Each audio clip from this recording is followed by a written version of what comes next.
Olá, chegamos ao vídeo de leituras. O vídeo que quando chega é pra gente conversar sobre as nossas leituras, livros que a gente andou lendo nesses meses.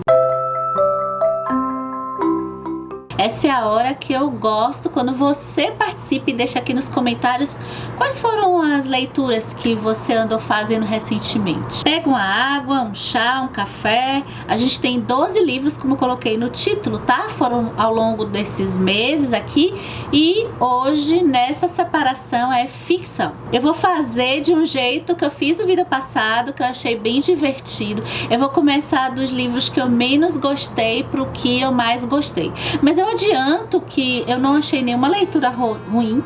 Eu começo sempre, tem até um vídeo que eu comento como é que eu faço a avaliação em livros, né? Eu começo sempre com livros bons, livros que foram mais ou menos bons. Eu vou começar com o Vox, de Christina Dauscher, essa distopia feminista dessa romancista estadunidense, e esse foi o primeiro livro publicado dela. Aqui o governo decreta que as mulheres vão passar a ter uma limitação de 100 palavras por dia. Elas colocam uma espécie de pulseira que dá choque quando elas ultrapassam essas palavras. E a gente vai acompanhar aqui uma pesquisadora da área de neurolinguística, que é a doutora Jean McClellan.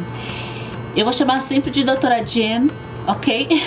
E a sua família. Antes de chegarmos nesse ponto que começa a história, a doutora Jean, ela estava trabalhando com a sua equipe para encontrar a cura para a afasia. A afasia é um distúrbio neurológico muito provocado após quem tem AVC, por exemplo, em que retira a capacidade da pessoa se expressar, compreender e se expressar no termo de comunicação. Então, a associação simbólica do que ela quer se comunicar, ela não consegue expor essa comunicação. E aí, o irmão do presidente, aqui nesse governo, que eu entendi que é meio que o Kundaya, né? Os Estados Unidos, assim, num universo distópico.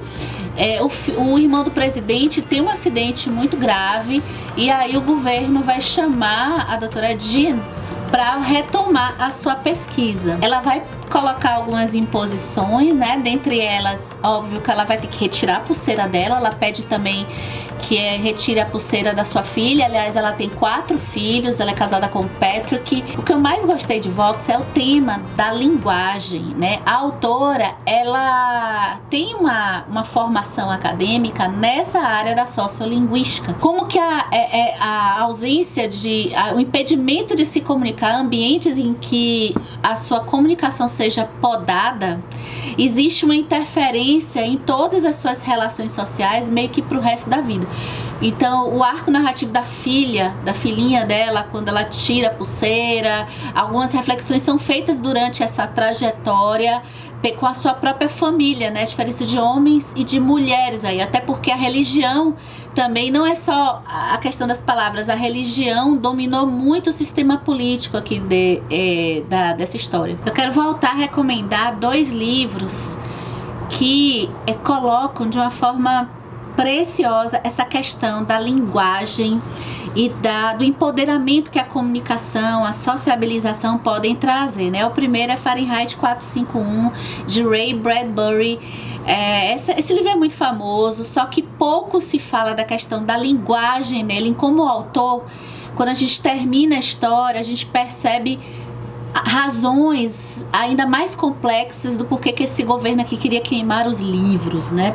E o outro que eu sou apaixonada é A Cor Púrpura, de Alice Walker, em que na própria narrativa, nos diários da Sally, a gente vai ver o que todo o seu desenvolvimento, o olhar em volta, a sociabilização dela com outras mulheres, outras realidades, vai trazer com a própria comunicação dela e a sua expressão, até porque aqui esse é um livro formado no formato de narrativa epistolar, tá?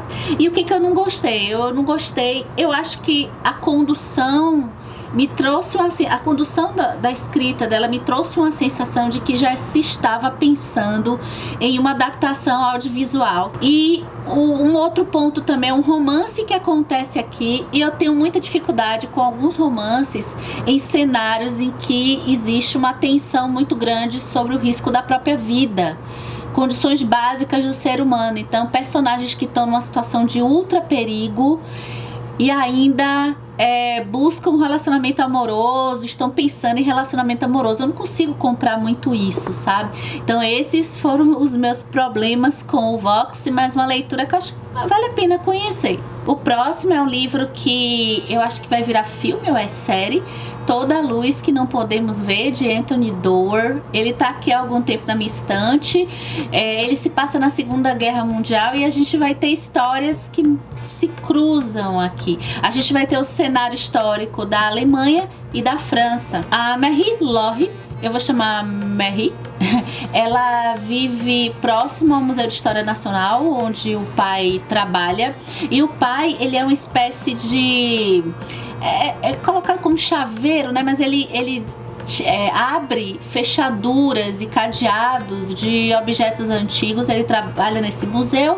Logo no começo, a Marie vai ficar cega e o pai já começa uma estratégia de treiná-la para que ela possa se locomover na cidade de forma autônoma, sem precisar de ajuda, né, por meio de maquetes dentro da própria casa. Na Alemanha a gente vai acompanhar o órfão Werner. Ele vive com a irmã em um orfanato e eles vão encontrar um artefato que é um rádio, na verdade, né, a gente já sabe logo.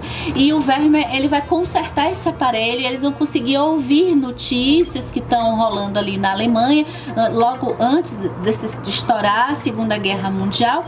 E o Werner é muito curioso também com instrumentos mecânicos, eletrônicos, de forma que ele vai se destacar, ele já vai ser chamado para consertar aparelhos e vai ter a oportunidade de estudar na escola de jovens nazistas, tá? O livro, ele é contado assim de trás para frente. Eu acho a estratégia muito interessante do Anthony Doerr, porque a gente já tem o começo do livro com um cenário que a gente sabe que Marie e Werner vão se encontrar e eles estão numa situação de muito perigo, né? Porque vai estourar a Segunda Guerra, a Marie com o pai vão fugir para uma cidade ali ainda na França, eu acho, numa fronteira.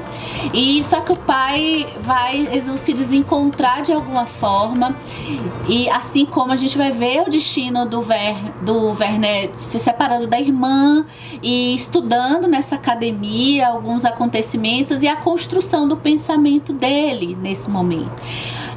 O que eu tive problema com esse livro foi só que eu achei ele um pouco longo, assim, pra até o encontro efetivo dos dois, sabe? Eu acho que a minha ansiedade prejudicou o livro, talvez, porque ele é um livro que muitos leitores gostam, né? O próximo livro é Oriente e Ocidente, que é a minha estreia com esse escritor que é o Salman Rushdie, também bem famoso.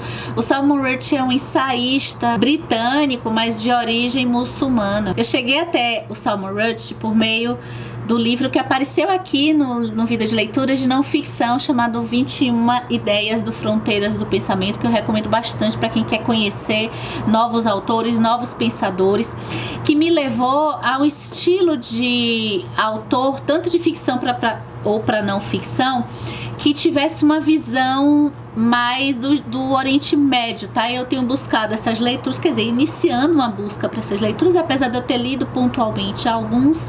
E aí eu cheguei em 3 opções em 3 autores. Um deles é o Salman Rushdie, e tem outros 2 aqui que já estão esperando o momento da leitura, que é uma mulher, Gioconda Belli, com O País das Mulheres. Será lida em breve. E aqui tem também o David Grossman com O Inferno dos Outros, que também será lido em breve. Então, a minha estreia com o Rushdie foi por meio de um livro de contos, que é esse Oriente e Ocidente. Esses contos são num total de 9, então o livro é dividido em 3 partes. A gente vai ter 3 contos para a visão do Oriente, 3 contos com histórias da visão do Ocidente e depois os 3 com visão que ele chama que Oriente e Ocidente, o que traz a proposta já ser muito interessante. O primeiro conto é uma delícia, já me deixou eu com altas expectativas na leitura do livro.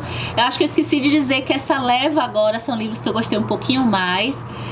Agora, eu acho que no primeiro conto, que é de uma história de uma moça que chega no consulado britânico e ela é intermediada por algumas questões ali, já é um conflito iminente porque ela tá com uma visão muito idealizada de que ela quer conseguir alguma coisa. Então o Rudyard já expõe a realidade de refugiados, né? Em que a intenção e a vontade e o desejo funcionam ou deveriam funcionar porque a gente sente que existe perigo de quem quer ter ou quer se deslocar como um nativo daquele local. Que eu achei magnífico esse conto aqui. Um outro também que eu gostei é o Yorick, que ele faz uma espécie de relação com o Hamlet, só que assim, do rei da Dinamarca, só que de uma forma meio cômica, invertida, uma inversão dos funcionários, sabe, do rei.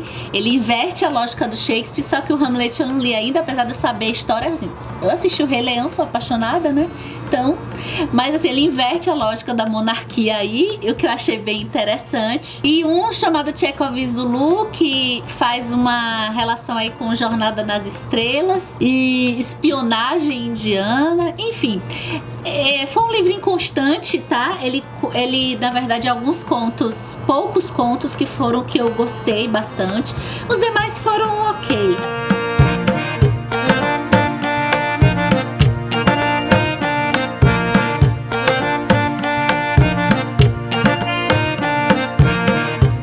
Outra estreia que eu tive foi Mariana Salomão Carrara com Se Deus Me Chamar, Não Vou. Esse livro, ele é narrado por uma menina de 11 anos, ela tá naquela fase final da infância, começo da adolescência, ela se descobre obesa ou gorda, talvez, não obesa, mas o peso é demonstrado para ela sob um ponto de vista de percepção muito interessante, assim como outras percepções que ela vai tendo em relação aos afetos, às pessoas que sentem ou não afetos por ela. Ela se descobre fisicamente não atraente, também por meio dos coleguinhas, das pessoas. A questão toda com isso é a sensibilidade dela. A personagem aqui quer ser escritora, então ela vai fazendo esses diários e a gente vai entrando na cabecinha dela. E uma preocupação que eu tive, eu tenho isso com os narradores criança, personagens criança, é que a gente vê que a realidade dela, até das pessoas que cuidam dela, ela também não tem assim esse afeto dentro de casa, né? Não que haja um maltrato terrível, mas existe uma negligência aos afetos dela. Aqui também os pais estão assim com outras demandas, sem conseguir, acho que, dar uma atenção que a personagem aqui merecia. É um livro sobre solidão infantil. É um livro que me deixou triste. Eu gostei de ter lido, mas ele trazia uma sensação assim meio para baixo, sabe? Acho que por isso que eu não pude aproveitar tanto quanto eu acredito que essa história, o potencial que ela tinha, sabe? Vamos lá, esses aqui já gostando um pouquinho mais. Como já foi mencionado, né? Vamos falar rapidamente sobre a Biblioteca da Meia-Noite. Eu tô tentando ser rápida, será que eu tô conseguindo também nos outros? Mas enfim, Biblioteca da Meia-Noite de Matt Haig, que foi uma surpresa. Esse foi um livro que eu fiquei curiosa por conta da temática, que o que eu sabia era que era uma espécie de fantasia em que tinha uma espécie de multiverso, e é mais ou menos assim. A gente tem aqui a protagonista, que é a Nora, e ela tá no momento da vida dela, na faixa dos 30 anos, em que, aliás, parênteses já, fazendo uma criticazinha negativa do livro, porque no total eu gostei, é que não parece tanto uma maturidade de uma pessoa de 30, mas tudo bem, eu não sei se eu tô, talvez hoje faça sentido, né? Mas enfim, ela não me convenceu tanto no começo de que ela tinha 30 anos, né? Parecia ser uma menina de 25, mas ela tá, o importante é que ela tá vivendo uma fase em que ela tá se questionando, ela tá se sentindo uma fracassada, ela tá se questionando muito algumas escolhas que ela fez lá no passado. Então ela tá em depressão e ela vai ter uma oportunidade, aqui eu não vou dizer como, de viver situações em que ela tomou a escolha que ela acha que ela deveria ter tomado. E isso tem relação com essa Biblioteca da Meia-Noite, como se cada possibilidade da vida dela fosse um livro. Eu achei a premissa do enredo bem original, apesar desse tema de multiverso. Eu assisti aquele filme Tudo, Todo Lugar ao Mesmo Tempo, que é um filme que eu amei e faz uma reflexão muito bonita que vai no encontro do que o Matt Haig quer dizer aqui, quer passar. É um livro que tem uma mensagem assim bem clara de que essas escolhas que a gente poderia ter feito lá atrás é uma cilada se a gente ficar preso a elas, né? Não necessariamente a gente tem que parar para refletir que tipo de exigência a gente está fazendo com a nossa vida, né? Se a gente quer ser feliz o tempo todo, tem uma coisa errada aí, porque isso não é possível. Esse é um livro sobre o sentido da vida, o que é um tema muito profundo. E eu fiquei surpresa, né? Apesar de perceber que o público é um livro mais tranquilo, mas eu fiquei surpresa como esse livro conseguiu me comover. Esse livro foi me ganhando. Eu acho que ele tem uma barriguinha, tá? Então assim, chegou um pouco no meio e eu tava um pouco desgostosa com a leitura, pensando assim, a protagonista Nora, ela demora muito, na minha opinião, pra ir aprendendo. Ela não existe uma continuidade de aprendizado, sabe? É uma coisa assim, que precisa, ela tá vivendo diversas situações pra não identificar nada que possa construir para ela uma outra forma de pensamento. Mas quando vai chegando no final, as 70 páginas finais do livro, esse livro me ganhou, eu me emocionei, eu não chorei, mas eu fiquei assim, sabe, emocionada, caiu pequenas lágrimas, e por conta disso eu acho que esse livro vale a pena ser recomendado, e me surpreendeu um livro assim, meio que montanha-russa, assim, sabe, ter se recuperado tão bem. Eu gostei muito da habilidade do escritor para esse livro.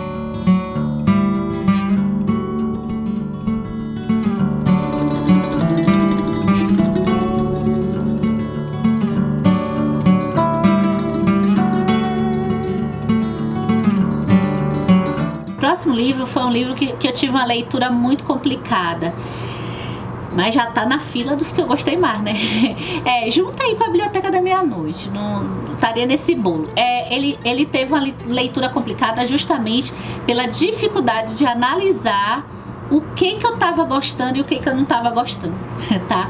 E eu tô falando de Submissão, de Michel Houellebecq. É o escritor francês que tá muito elogiado por muitos intelectuais públicos, né? A gente vai acompanhar o François, que é um acadêmico solitário e melancólico e detestável, já vou avisando, assim, pode ser, né, eu já detestei de cara, mas isso não é um problema, porque personagem detestável, eu acho que a gente gosta de bastante na literatura, né. Então a gente vai acompanhar a vida dele na universidade e primeiro ponto negativo, mas de opinião particular mesmo, é que ele vive um personagem que eu tenho considerado muito clichê, que é um personagem de meia idade, a idade avançada, que tem uma amante muito mais nova e que por essa amante ele consegue fazer algumas reflexões com relação à vida prática, né? No mais, ele é bem pessimista e ele é um um cara que eu acho muito difícil uma mulher achar minimamente interessante. Mas ok, é um personagem, mesmo detestando esse personagem, o ponto interessante desse livro é o cenário político de ficção especulativa que o autor coloca aqui. Então a gente tem a França no ano de 2022, numa eleição presidencial. Só que esse livro, eu olhei aqui que ele foi publicado em 2015. Então, o escritor, ele estava projetando um futuro próximo, ok? Ele não é de 2022. E nessa corrida presidencial, a gente tem uma surpresa no primeiro turno, em que um político de extrema direita que ninguém esperava que ia vencer, né? Antes do resultado do primeiro turno, um político de extrema direita começa a subir muito no ranking. Mas calma, não é uma história clichê de falar de político de extrema direita, o contrário. A esquerda acaba se aliando a um candidato democrata, mas que fazia parte da fraternidade muçulmana. E esse candidato democrata, ele vai vencer, ele acaba se associando à esquerda, que tem medo justamente do pessoal da extrema-direita chegar ao poder. O que acontece é o seguinte, é isso que eu achei assim, uma sacada que me levou a ficar refletindo muito. Ele não vai num caminho fácil que eu imaginava, né? Essa esquerda, lembrando uma coisa, né? A gente tem a direita com um pensamento conservador de modo geral. O que eu pude ver aqui é que a direita lá é aquela que vai querer proteger o Estado francês, aquela xenofobia, né, de proteger contra refugiados, pessoas de fora, aquela economia também mais nacionalista, protetiva, e a esquerda com as pautas identitárias, com as pautas mais de aceitar, né, mais de diversidade, só que os políticos se associarem a um candidato democrata, que também a pauta era democracia, para chegar no poder, e esse candidato ele vai dizer o seguinte: olha, mas eu não vou querer me meter no governo, fiquem tranquilos, eu não vou fazer ditadura, que seria o que a gente imaginaria, né?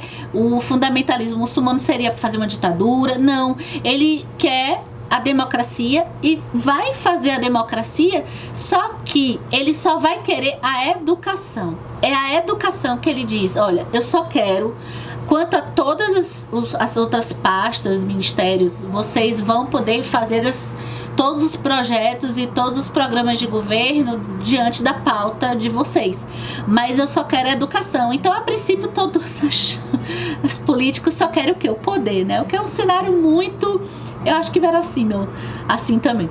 Só que aí depois, toda a reflexão que o livro me provocou, né, de diversos assuntos, mas esse principalmente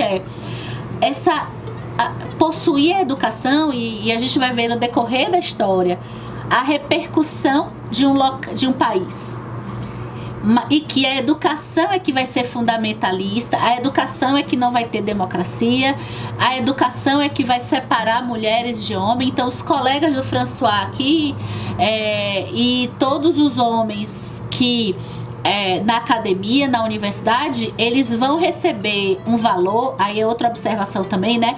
Eles vão, se não forem da educação, alguns vão ficar, e a gente percebe que alguns vão ficar justamente porque o conhecimento, existe um projeto de que o conhecimento fique dentro da comunidade muçulmana, né? Só que as pessoas ali do universo, porque a gente vai acompanhar o François, as pessoas não vão perceber isso. Até porque não é feito de um jeito muito drástico, demitindo todo mundo, né? É feito de um jeito que todas as famílias vão ser amparadas com um dinheirinho, né? Então esse é o tipo de livro que eu acho que me trouxe conflitos de gostar ou não gostar, porque também esse personagem, ele é detestável demais. O livro cria um mal-estar. Eu acho que ele é feito para isso, assim. Eu vi algumas resenhas nesse sentido também, mas eu acho que é de propósito, né? Então esse é um livro que merece um vídeo, pra falar sobre ele, tá? Agora eu vou sair de um 8 pro 80, tá? Coisa mais fofa do mundo é um homem chamado Wolf, de Frederick Backman. Esse escritor parece que tá cada vez mais se popularizando e eu quis conhecer, tá? Esse tem um filme com o Tom Hanks, mas eu não assisti esse livro. Depois eu fui ver que tem um filme. E a gente vai ter uma história que me lembrou muito. Vou pegar o livro, peraí. A Casa do Macerulho, de T.J. Klune. Porque o protagonista Wolf, aqui em Um Homem Chamado Wolf, ele é parecido com o nosso protagonista aqui, que a gente conversou no Vida de Leituras passadas, que é o Linus Baker. Tá, e, tá, só lembrando que vamos ter, não sei se já saiu quando esse vídeo for ao ar, não sei, acho que já. Olha aí, se não já saiu o vídeo sobre a Casa do Macerulho, muito maravilhoso esse livro. E aqui também, assim, eu gostei um pouquinho menos que a Casa do Macerulho. Aqui não é fantasia e a gente vai acompanhar o Wolf. Ele é muito rabugento, ele é um personagem que ele acha que todo o universo está contra ele. Acordando de manhã, ele já vai perceber alguma coisa ou alguma pessoa que o incomoda. Só ele sabe fazer as coisas, só que é tudo colocado de um jeito que pra mim foi um pouco adorável.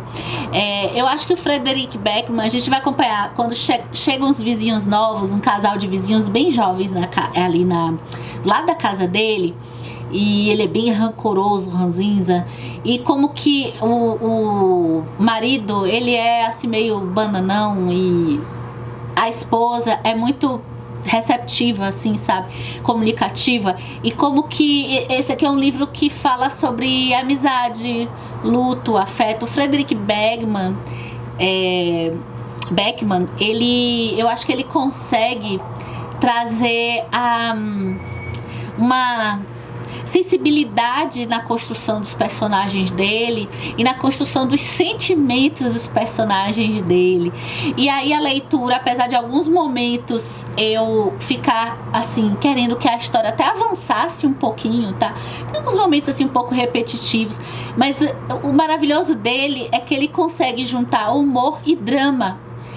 É complicado, eu acho que o saldo pra mim, na mesma hora, eu não sei se vocês assistiram uma série da Netflix que se chama Uma Advogada Extraordinária. Quem assistiu, eu acho que, e não leu o livro, eu vou dizer que é esse tom da série, se você gostou da série, porque é o humor junto com o drama, uma sensibilidade, um drama que nos comove, sabe? Então a gente se emociona e daqui a pouco a gente tá sorrindo um pouco, mas eu acho que pra mim, eu acho que a história funcionou muito pelo tema do passado e isso traz assim, também no estilo Biblioteca da Meia-Noite, sabe? A gente não tem como passar por esse livro ileso de emoções, eu gostei bastante. Próximo livro, Clarice Lispector, Uma Aprendizagem ou Livro dos Prazeres. Eu comecei lendo esse livro com uma sensação um pouco estranha, me sentindo um pouco perdida, mas logo eu consegui me encontrar, mas eu precisei de ajuda. A gente tem aqui a história de Lori, é um romance, tá? Mas um romance não é clichê, ao contrário, o oposto de ser clichê, Clarice Lispector. A gente tem a Lori e o Ulisses. A história se passa no Rio de Janeiro e a gente vai ver a Lori, ela trabalha como professora, ela é uma moça rica até, mas ela trabalha como professora e ela tá nesse relacionamento e toda vamos dizer assim, o holofote da história, o foco é a Lori nesse relacionamento com o Ulisses, suas questões, suas emoções, suas falhas. Ela às vezes quer fazer uma coisa, mas faz outra. Nesse começo de história, como eu disse, eu fiquei perdida e depois que eu fui buscar ajuda. Ainda bem que existe internet, que eu acho que senão esse livro meio que ia ser cancelado, muito entre aspas, que eu não cancelo nada, mas acho que eu não ia conseguir seguir adiante muito na história, porque eu tava com a sensação que eu tava perdendo alguma coisa. Ulisses é o personagem da Odisseia, tá? De Homero, atribuída a Homero. Lori vem de Lorelei, que é um personagem do folclore alemão que seduz e enfeitiça pescadores. E aí eu fui descobrir na internet que, na verdade, a intenção aqui é mitológica e simbólica, aí o livro ganhou outra conotação. Ainda assim, eu acho que eu perdi, acho que muita coisa ainda, acho que esse livro com certeza merecia uma releitura. Então, o que a gente tem? Me pareceu uma tentativa de trazer a Odisseia, que eu não li ainda, então acho que talvez uma leitura da Odisseia ainda ia crescer mais a minha leitura aqui, só que do ponto de vista feminino, tá? E só em perceber isso eu já achei o livro muito legal. É uma jornada meio que mitológica de um autodescobrimento, e o autoconhecimento leva a gente realmente a uma libertação, né? Porque a gente perde as amarras daquilo que a gente faz e a gente não compreende que tá fazendo.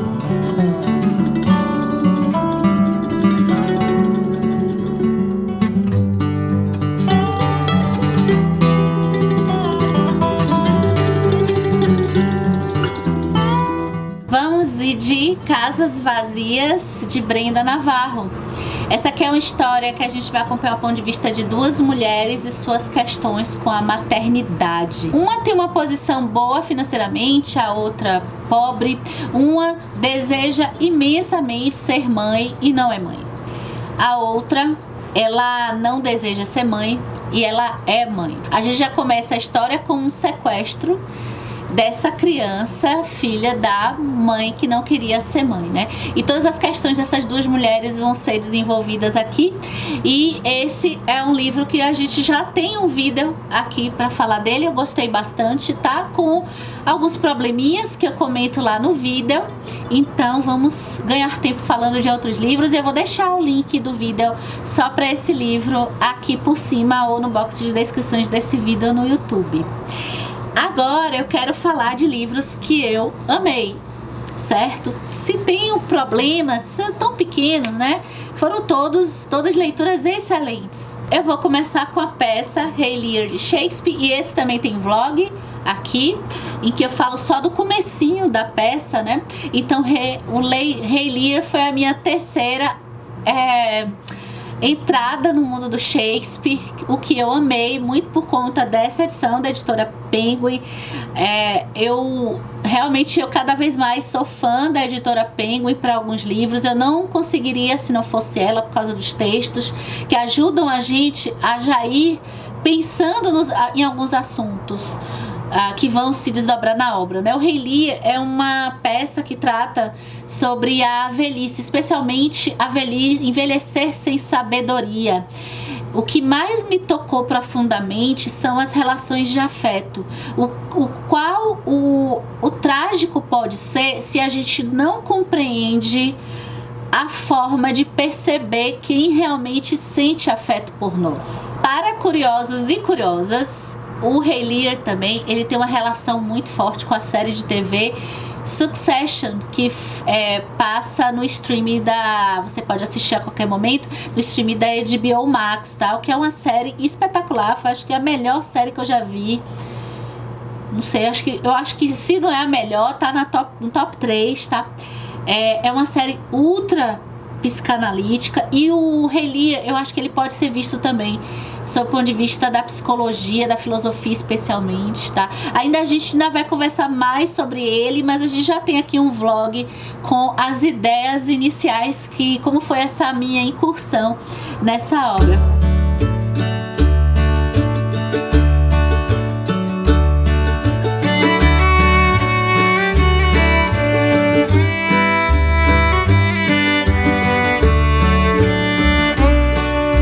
Outro livro que eu me apaixonei foi Felicidade Conjugal, do Tolstói. Na verdade, aqui é uma novela. E eu nunca... Olha, acho que eu queria saber a sua opinião, tá? Me responde aqui nos comentários, ó. A gente lê muito. Quantas histórias você já leu que trata do tema da paixão? O romance cheio de percalços, cheio de aventuras, a fase do apaixonamento. Agora, depois do casamento, depois da união estável, que seja, depois do casal resolver ficar junto realmente. Quantos livros abordam esse tema da estabilidade amorosa? Do amor em conjunto com a maturidade. Essa convivência do dia a dia que tá longe de ser aquela que a gente vê na televisão, no Instagram, dos comerciais, tá? Das propagandas, não é essa. E aqui, se você quiser saber, ó, Tolstói, a gente vai aqui no ponto de vista feminino. Aqui no canal, no Vida de Leituras, eu comentei que eu li o Sonata Kreutzer. O Sonata Kreutzer, que eu gostei bastante também, tem um ponto de vista masculino do depois do casamento. Machadinho de Assis tem ótimos contos para tratar do tema depois do casamento. Vai procurando aqui no canal que a gente já tem muita discussão sobre o tema, né? Mas a gente vê que é raro isso. Agora, o Tolstói traz uma nova perspectiva, que é agora do ponto de vista da mulher. E a gente tem também esse amor em que a gente sai da expectativa, a gente sai do deslumbramento, a gente tem uma maturidade, tá? Espetacular. Eu ainda não tô programando trazer vídeo, mas com certeza eu ainda quero voltar para essa história. Eu não quero deixar ela para trás, tá? Então, olha, felicidade conjugal. E eu quero terminar esse vídeo com... Aqui vocês vão estar cheios de vida sobre essa coisa incrível que já se tornou um dos meus preferidos da vida, que é O Sonho e a Fúria, de William Faulkner. Eu queria saber de você que leu O Sonho e a Fúria. Deixa aqui nos comentários o que você achou. Aqui no canal a gente tem 2 vidas e é um tipo de livro que você tem que prestar muita atenção para não receber spoilers. Não que vai estragar a sua leitura, mas vai mudar muito o seu conceito, a sua experiência de leitura, se você souber muito sobre essa história. Então a gente tem aqui 2 vídeos super seguros. Um que é o vlog, que tem uma sugestão de técnica de leitura. Essa é uma narrativa realmente difícil. A gente não vê, se for o único livro, né? Eu comparo ele às vezes ao Pedro Páramo também, que tem uma narrativa complicada. Esses livros que tem muito fluxo de consciência são complicados, mas isso aqui a gente tem um retorno, a gente sai da história muito feliz de ter sofrido, assim, de ter dado trabalho, sabe? Ter tido um trabalho para ler. Uma história que fala sobre escravidão, uma história que fala sobre o que é ser forte, sobre conservadorismo. E passar pelo Sonho e a Fúria é passar por diversas jornadas de decadência familiar, né? Que é o que a gente pode saber, mas é passar por isso dentro da cabeça de diversas pessoas. De pessoas que não estão com a cognição tranquila para nos contar uma história. Personagens detestáveis, personagens que não têm voz. Enfim, nesses 2 vídeos vocês vão poder ver no primeiro o vlog de como eu li O Sonho e a Fúria. No segundo é um vídeo que você pode assistir no momento que eu vou dar os spoilers, mais da metade pro final, então eu aviso antes para você ficar super seguro. E eu termino aqui o meu vídeo de leituras. Eu vou aguardar seu comentário pra gente continuar a discussão aqui embaixo. E até o próximo vídeo.